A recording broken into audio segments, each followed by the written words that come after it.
So each week I deep dive into a controversy or misunderstanding surrounding a phenomenal woman, something that's gone on in the press, something that's gone on in the news, on the socials. I like to do a bit of a deep dive to see what has been going on.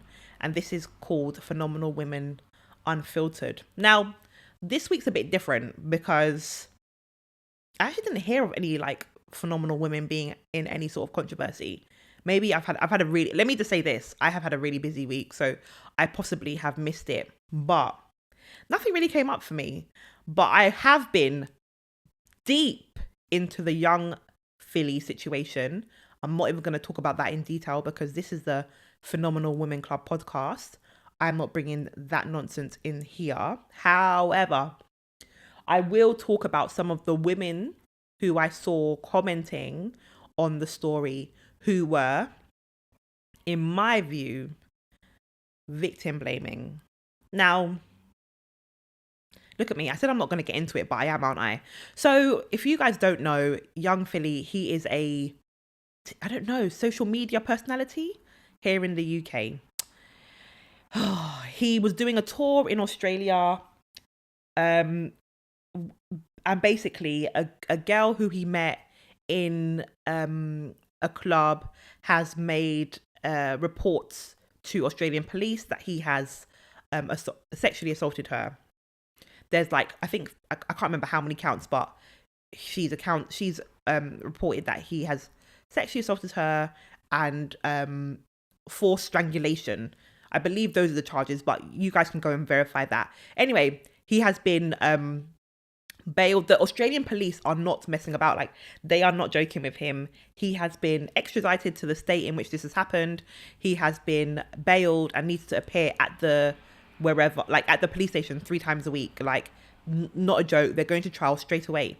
Can I just say, Australia's courts do not mess about. I don't know. No, in fact, I think that the issues were reported. So the girl or the woman has made reports about Philly at the end of September, and they are arresting him 2 weeks later.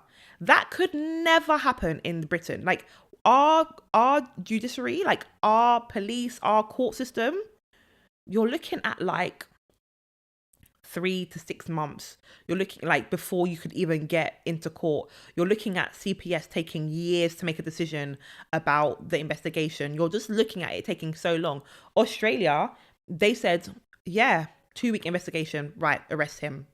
Just like that. So the trial probably is going to happen soon as well because they're snappy. They're being snappy with it, as they should. Australia, I rate you for that 100%. So I saw the story break. I was like, okay, cool. Let me go and let me see what social media is saying. People in the comments, people are upset. Obviously, he's a popular creator. People are upset. And let me not get it twisted here. We obviously know there needs to be a trial. There needs to be this needs to be tested in by the court. So no one is saying that he no one is saying that he is 100% guilty. We're saying we understand that there has to be trial and process. We get that. But what we're also saying is that a woman has made very clear allegations, enough of an allegation that the Australian police have arrested him and are bailing him and he cannot leave Australia. This is serious stuff. And the allegations, for what we understand, are serious: sexual assault, rape, and strangulation. These are serious things. So we're here watching intently because we need to understand what has happened. Oh, social media this week was awful. So I'm seeing, I don't know, sorry, my nose is actually itching. I don't even know what's happening. I put makeup on very quickly for this episode, so I don't know what I've done. But anyway, I saw maybe at least 2 or 3 women. Now, I expect to see the trolls come out of the woodwork whenever there is a story about assaults against women. The trolls I think the trolls wait for these sort of stories and then they come out, because the trolls were trolling.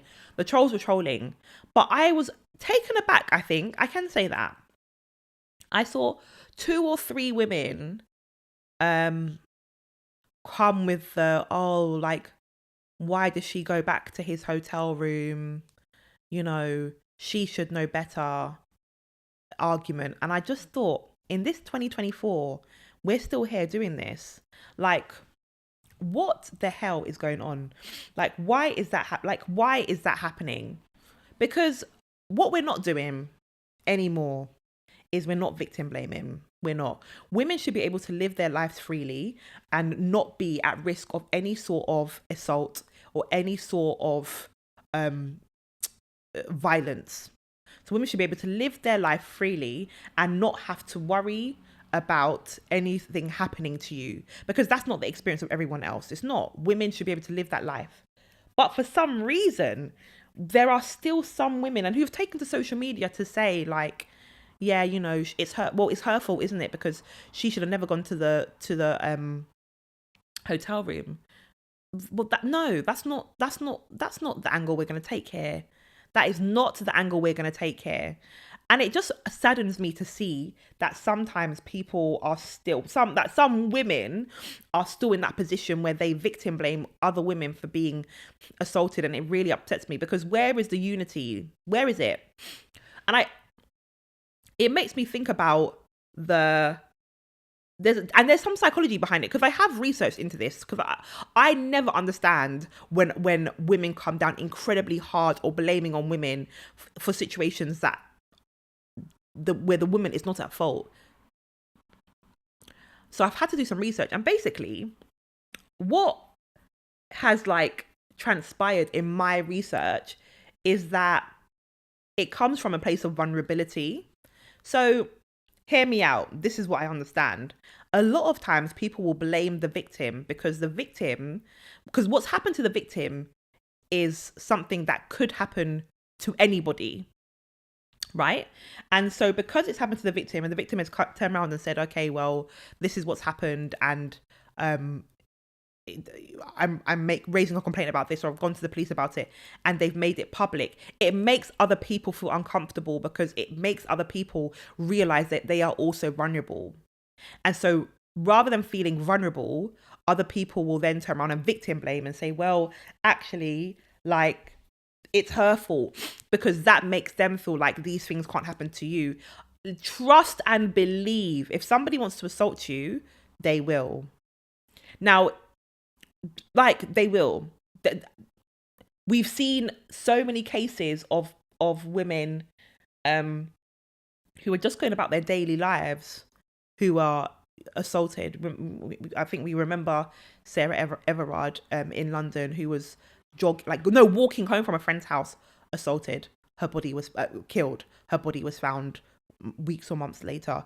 Just going about their daily. So to then blame the victim is a wild thing to do, and it doesn't take away from the fact that at the end of the day, as women, we are vulnerable. So it upset me. So that's going in my unfiltered women. I'm not even going to like talk about their handles or where you can find them, or, you know, if you want to go and argue or tussle with them in the comments, I'm not going to do that. But come on, ladies, like, we are phenomenal. We need to be able to see these situations and not victim blame, but really support each other and be working towards us not having to be worried about living our daily lives or enjoying ourselves or going out, or, you know, going to a club or going to concerts or anything like that without risk of being hurt. We'll see what happens. We're gonna have to see. I will be following this story. Like, when they go to trial, I will be following the story, because I really want to know what happens. I like Philly. I won't even bring his co-host into this, but I liked Philly. I liked him and his co-host together. I thought, I love Black Boy Joy on a TV. So this was not surprising, but disappointing. Not surprising, but disappointing. So we all see what happens. But come on, women, we must do better.